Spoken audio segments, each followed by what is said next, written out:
Broadcasting from the studios of Business Radio X, it's time for Litigators Lounge. This show is brought to you by Hall Booth Smith, guiding clients through challenging workplace legal issues.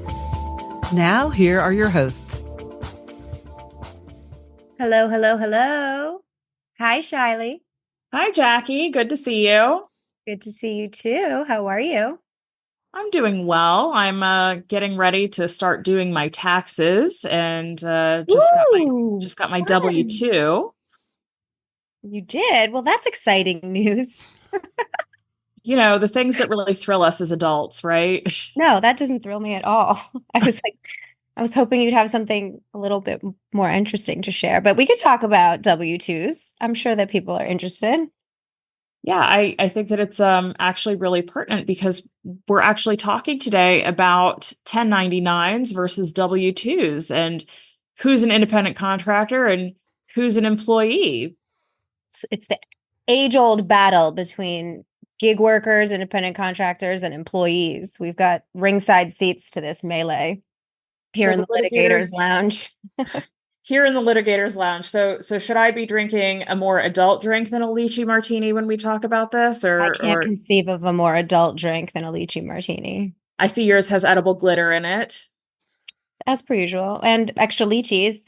Extra lychees. All right. Well, the Litigators Lounge is now open. All right. All right. So what's the latest? I think that what's been interesting in current events is, independent contractors, the new rule. The Department of Labor really stuck one to employers this week, huh? Or last week or the week January before. 9th. January 9th, the Department of Labor for the United States government announced its final independent contractor rule that defines whether a worker is considered to be an employee or an independent contractor under the Fair Labor Standards Act, which a lot of us see abbreviated as the FLSA. So employees qualify for a wide range of protections under federal and state laws that independent contractors, people who are classified as independent contractors, don't get. And so in this case, the U.S. Department of Labor rule covers the classification under the FLSA, which guarantees minimum wage and overtime pay for anything over 40 hours worked in a week. This new final rule that was issued by the Biden administration's DOL rescinds a Trump-era rule from 2021 that made it a lot easier for employers to classify workers as independent contractors. So this is actually one of the most expansive regulatory actions that has been taken by the Biden administration to date. And since this is happening at the beginning of 2024, we have a little bit of whiplash. Since the last rule change was in 2021, it wasn't around very long. Who knows what will happen after the 2024 election? Who knows how long this will be there? I don't know. When I read this, I think that me, along with pretty much every other employer, kind of exhaled this collective gasp of, what now, Department of Labor, right? But none of it should be surprising to anybody in an election year. I think that if you can't say you saw this coming or something monumental from the Biden administration on behalf, or at least purportedly on behalf of the labor force and workers everywhere, I'd be surprised to hear that. Well, this brings me back to the Obama administration and its increase of the threshold for exempt workers, or its attempted increase of the threshold for exempt workers. The salary threshold, you mean? Yeah, many years ago. So when, Jackie, does this rule affect employers, this new final rule from the Department of Labor? March 11th. It's going to go into effect March 11th, and starting on March 11th, and the new rule, which we'll talk about in about 60 seconds, is going to impact probably about 50, 60 million people, if not more, according to labor statistics. So it's important. A lot of people brush this off and they might think like, oh, well, whatever, something's come down from the Department of Labor, it doesn't apply to me. It probably does. If you're a business owner who has independent contractors, or you are an independent contractor looking for work, this applies to you. And I think that people would be well advised to pay attention. And we'll get into the rule in just a second, but can you give some examples of some of the industries where independent contractor agreements are really prevalent? I mean, we all know about Uber and DoorDash and those people being at least attempted to be classified as independent contractors in most states. What other kinds of industries do you see a lot of independent contractors in? Oh my gosh, everywhere. You've got drivers, you've got construction workers, you've got janitorial workers, healthcare. It's big in healthcare, um, manufacturing, construction, you name it. I can't think of an industry, hospitality. I can't think of an industry this doesn't affect, to be honest with you. All right, so tell us about this new rule. I believe that the clarification has come that there is a consideration of 6 factors. It is a 6-factor test. Is that right? You are seldom wrong and right again, Miss Bannon. All right. So what's our first category? What's the first factor that employers and the DOL and ultimately a judge might consider when deciding whether somebody is an independent contractor or an employee? Okay, great question. I'm glad you asked it. So basically, you've got these 6 factors, and the DOL is dubbing them what they call the quote unquote economic realities test, starting with an evaluation of the first factor, which is the worker's opportunity for profit and loss. What does that mean? It means that if a worker has no opportunity for profit other than just working more hours for your company, that worker is more than likely an employee as opposed to an independent contractor. So, what are the factors you should consider when you're doing the analysis of profit and loss? You should ask yourself, does the worker determine the charge or how much they get paid? If if you look at typically independent contractors are paid based on their output, not their time. So if you're paying somebody on an hour basis or a per day basis, you could find yourself running afoul of the rule, right? It weighs in favor of independent contractor status if they are based on output, not time. Time equals employee, generally speaking. So if the control the employee has in terms of making more or making less is really just I can work more, I can work less, that's not going to go well for the employer. Right, exactly. But if the employee or the worker has more sway in how much they can command for the work, that leans in favor of independent contractor status. Like for this job, I'm going to charge you $300. For this other job, I'll charge you $100. Right. They set the terms of pay, not you. Okay. Okay. All right. And to that end, it also should be assessed whether that worker can decline or accept jobs as they see fit. If you're telling them you have to be here Monday through Friday, you have to get it done, within these hours of the workday, and they have no say over setting their own hours, that's going to lean in favor of employee status.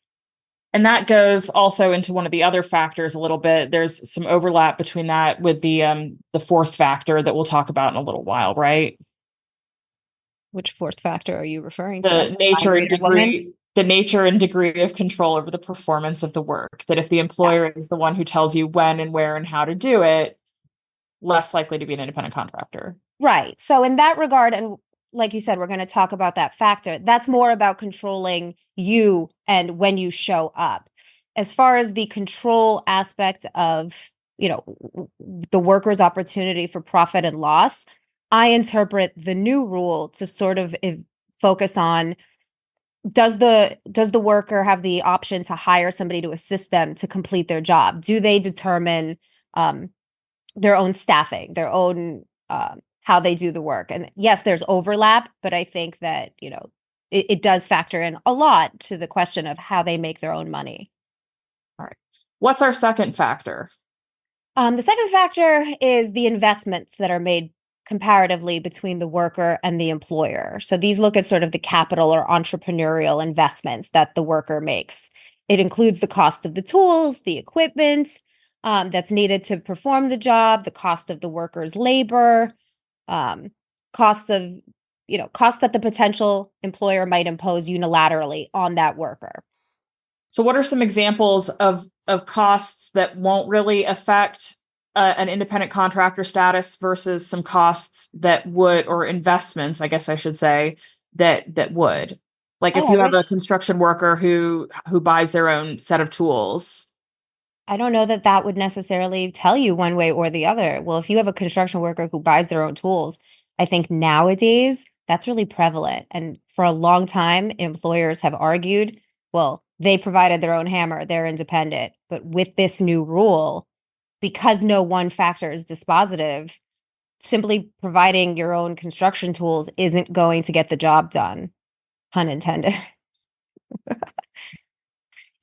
I don't know the answer. I wish I did. And I think that's part of the problem. These factors are so fluid, and the Department of Labor has done such a poor job of giving us any real concrete guidance that we'll find out by trial and error is the best that I could tell you, unfortunately. Well, so looking at the notes that you so generously provided to me here, the idea that investments that are capital or entrepreneurial in nature and that support an independent business. So for example, if you have a musician who has their own guitars and has their own studio equipment and their own recording equipment and their own microphones, et cetera. I mean, they can use that in a lot of different ways, right? They're not just singing a kid's song at a birthday party. They can go and they can do an adult nightclub. They can play at a wedding. They can go do a lot of different things versus if you have a branded piece of equipment that you're forced to buy that is branded with somebody else's brand on it, right?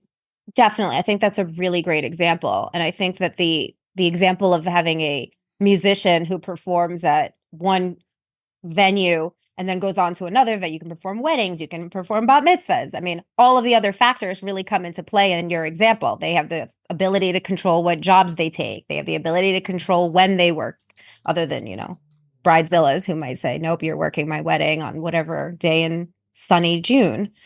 But yeah, I think that's a really great example. Don't get me started on temperamental musicians and the trauma of my wedding music selection. So I had a Russian band at my wedding. I would have really loved to have been there. That sounds like it would have been very fun. I don't know. I'm divorced now, so Oh, well. I mean, I don't blame the band, but money well spent. Okay, the third factor is the degree of the permanence of the work relationship. So what does that mean? So this factor looks at whether the work relationship is indefinite in duration or continuous, which is often indicative of an employment relationship, not so much independent contractor. You're not hiring somebody on a project basis. I'll give you an example. You hire somebody to paint the walls of your house or the exterior of your house or build you a new roof. That project is finite. When it's done, it has a specific end date when that is over. But if you're hiring somebody on a continuous rolling basis for work that either, you're building out on spec or you're going to need continuously, that's going to weigh in favor of an employment relationship. Well, what if it is finite, meaning, for example, the guy who comes and pressure washes my driveway, I don't have him do it that often, but I say, okay, every 3 or 4 months or every 6 months, I want you to come pressure wash my driveway. Is that sporadic enough that it's not considered to be a permanent relationship? Are you in the pressure washing industry?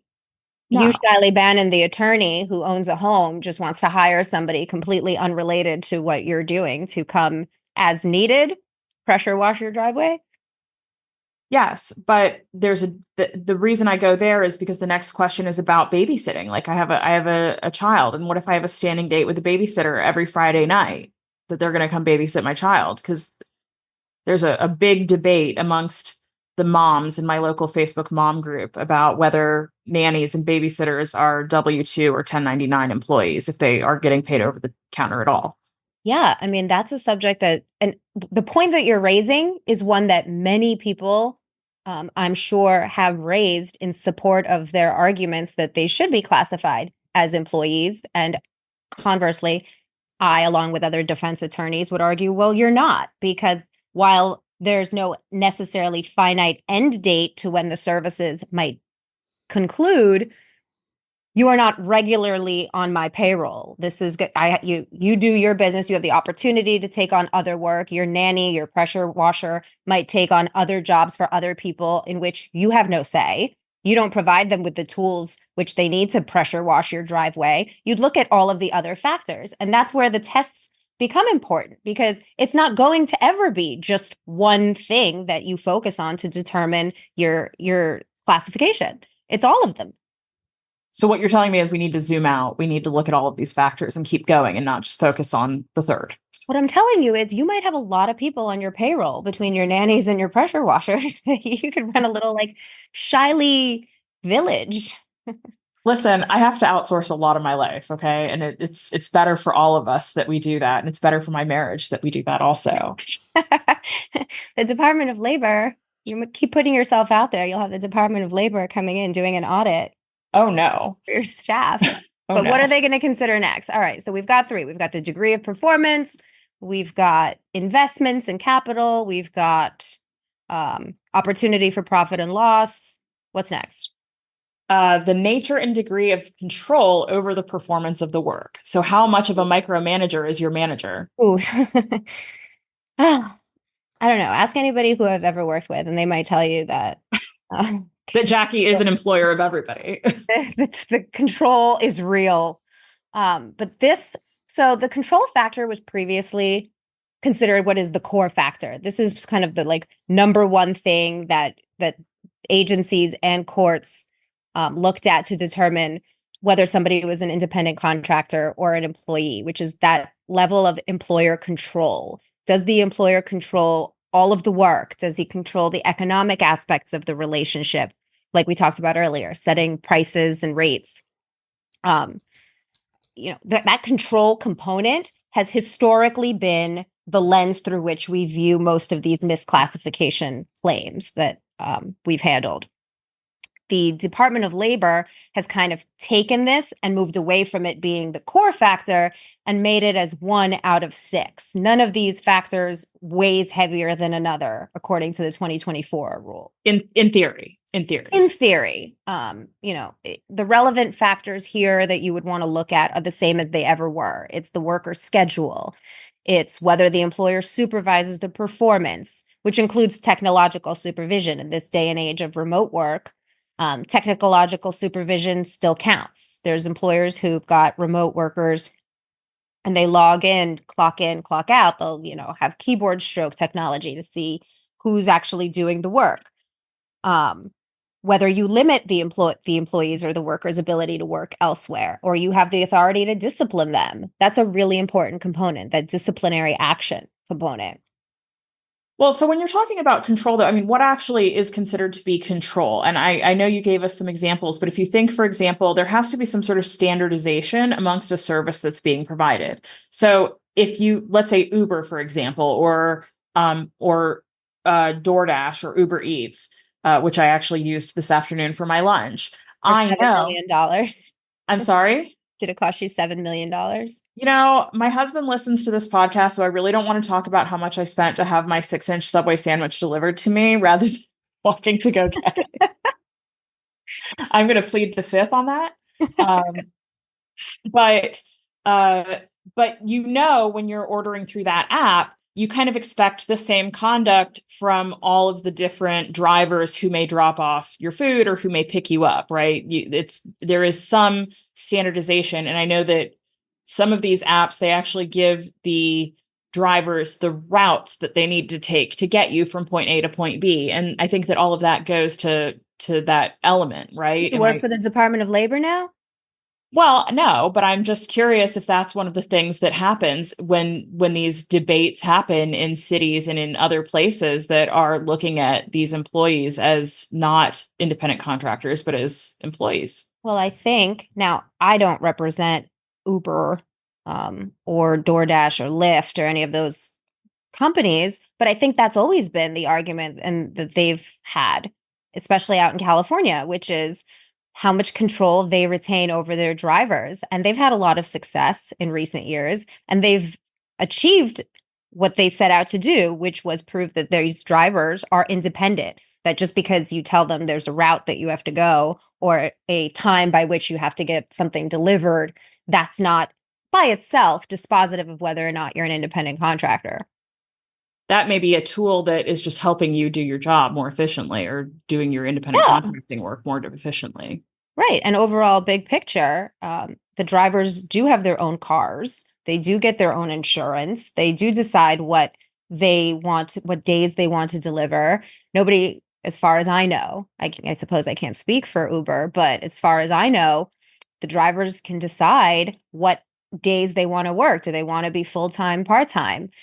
But, taking this, swinging the pendulum in the opposite direction, if you have a business and you're looking to hire somebody and you tell that worker, no, you can't be part-time, no, you can't select what days you want to come in, that's going to weigh against you. If you tell like a Papa John's pizza delivery guy who has the Papa John's thing on the top of his car.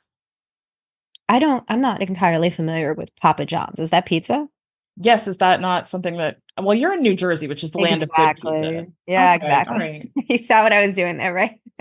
Yeah, rub it in a little bit more. No, I don't know what that is, but that is not pizza. Let me tell you. I will say, just so everybody is very clear, Florida actually has ruled on the side of Uber and DoorDash and all of these gig working companies time and time again. I am very proud to be a Floridian, as both a Floridian and an employer, or a business owner. Oh, I don't blame you. Okay, and I think there was a New York court actually that ruled that Papa John's pizza is not pizza. I'll find you that decision, but I'm quite certain that I've read it and it's out there. And it might not have been Papa John's, it might have been Domino's, but whatever the chain pizza is, there's an actual judicial opinion that says, as a matter of law, that is not pizza. I will just tell you that at 2:00 in the morning when I was in college, Papa John's was the best thing in the world. So get out of here. Factor number 5. All right. The extent, I'll tell you what that is. It's the extent to which the work that's performed is an integral part of the employer's business. What does that mean?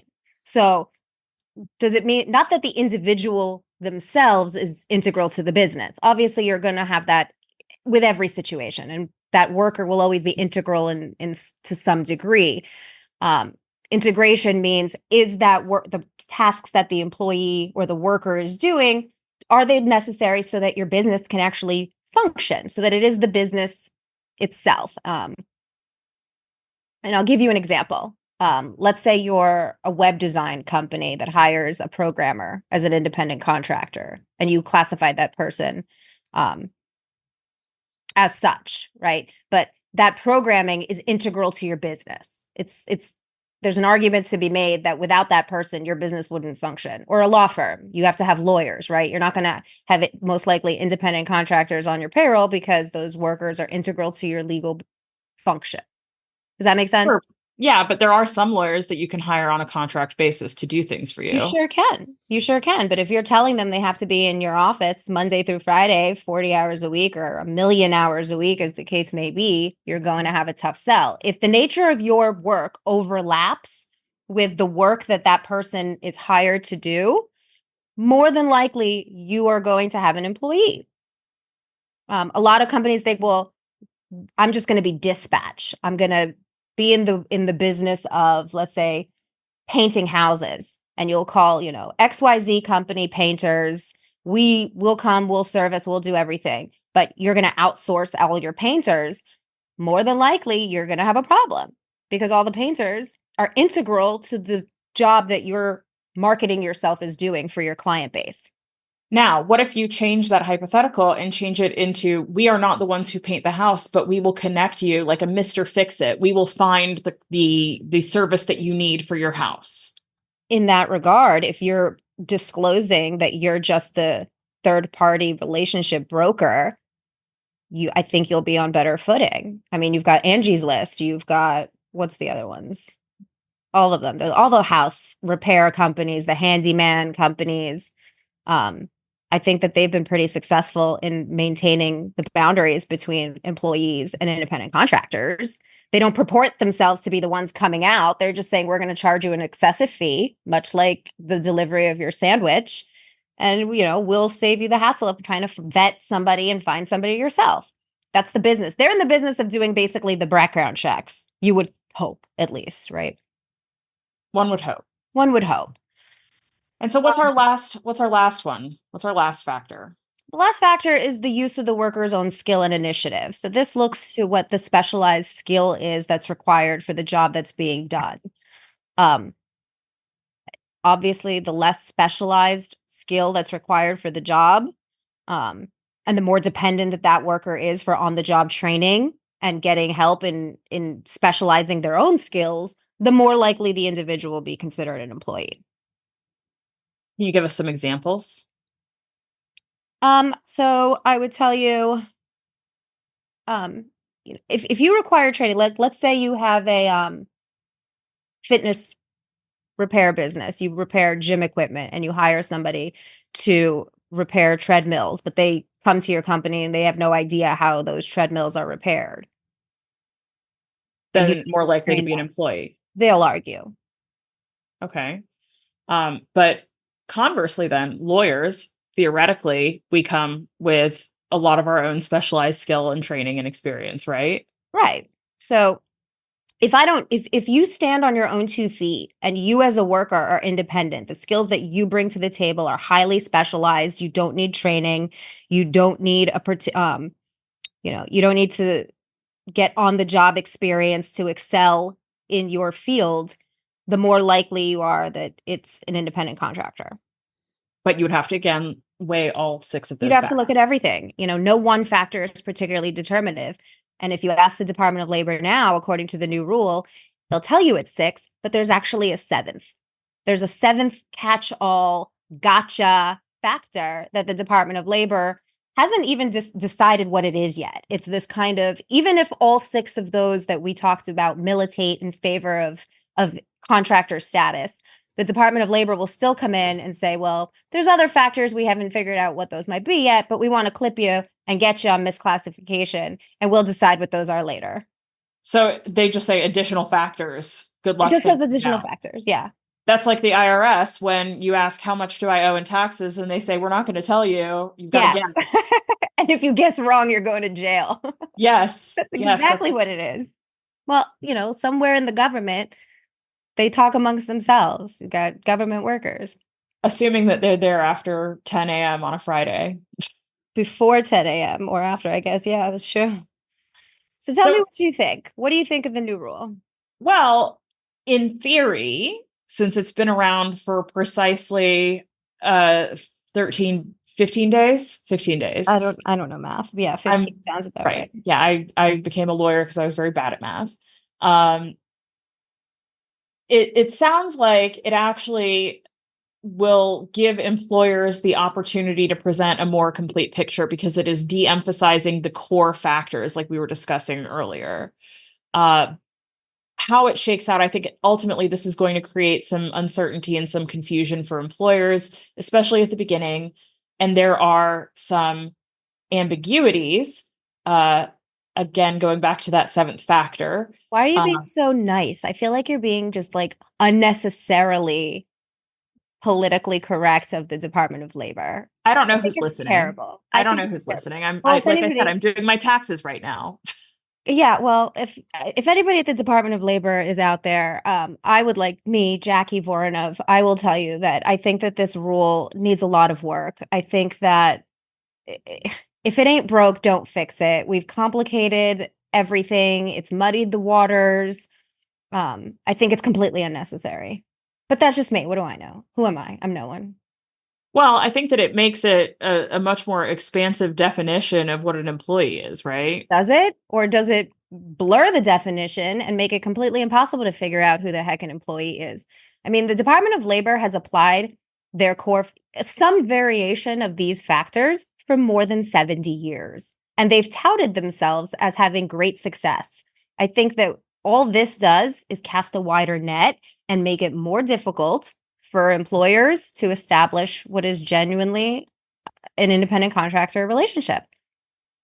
Well, one of the issues also that employers are going to have to keep in mind is that it's not just the Department of Labor rules that they have to worry about. They have to worry about state rules, county rules, and even in some places, city rules. Probably New York City has its own definition of what an independent contractor is. I can only imagine. There's state level. I don't know of any local level rules on independent contracting, at least not up here. I don't know if you've got any in Florida. No, Florida does not have anything on that kind of a local level, but I wasn't sure about New York or California even.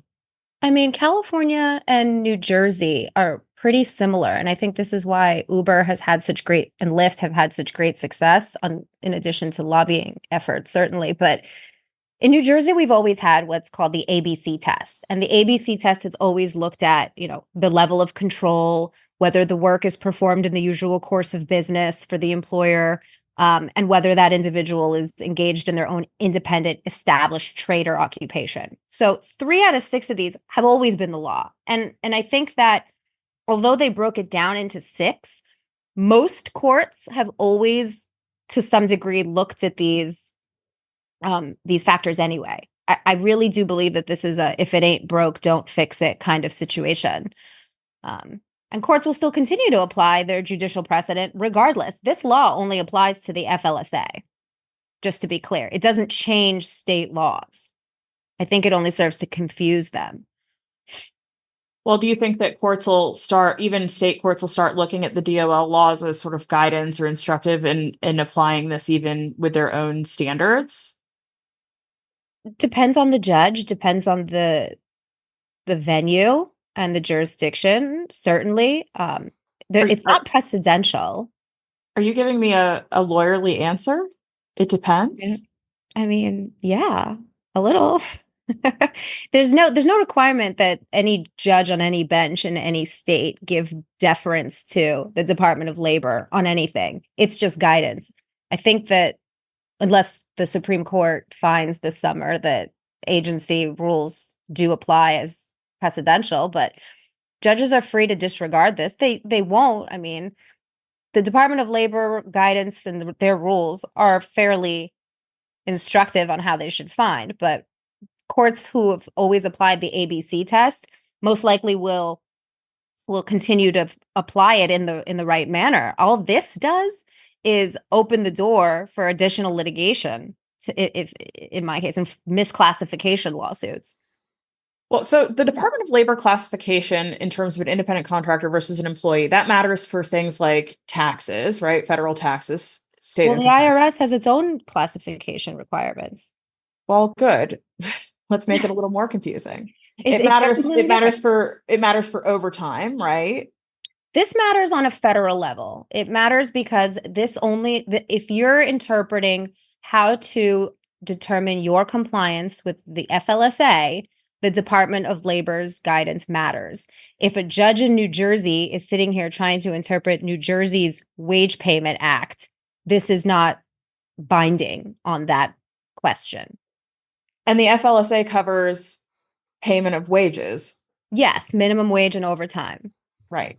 Yeah. So the phrase independent contractor, though, is used in so many other aspects of business operations. I mean, you just pointed out that there's a difference. There's a different definition that the IRS has for paying taxes. I know that in the liability work that I do when I'm representing business owners in liability cases, like medical malpractice cases, or even general liability cases, that sometimes there are allegations of vicarious liability against a business owner for the tortious acts of some individual. And there is an allegation that a person is either an employee or an agent. And many times we've had to raise the argument that somebody is actually an independent contractor, because in tort law, a person who contracts the services of an independent contractor is not vicariously liable for the acts of that independent contractor, but they would be liable for the acts of an employee. And so we have a completely different evaluation of what is considered to be an independent contractor in the tort context, for example. And in workers' compensation, independent contractors entitled to something different. Unemployment compensation, what's the definition of an independent contractor under Florida's unemployment compensation rule or under the New Jersey unemployment compensation rule. They have all these different tests. And so when you say somebody's an independent contractor, the question is really, in what context are you using that phrase, right? Absolutely. I mean, for our purposes today, in just talking about the new Department of Labor rule, this applies only in the context of a misclassification lawsuit. It doesn't carry over, spill over into the question of liability for an agent or a independent contractor that one of your clients might have. This is strictly wage and hour litigation. So let's say, for example, an independent contractor signs an independent contractor agreement, and on the top it says independent contractor agreement, and it says blah, blah, blah, blah, bold letter. Well, blah, blah, blah, blah, blah. Sometimes people really like to get those kinds of contracts off of findlaw.com or 1-800-contracts, and they think that they're saving themselves some money and time.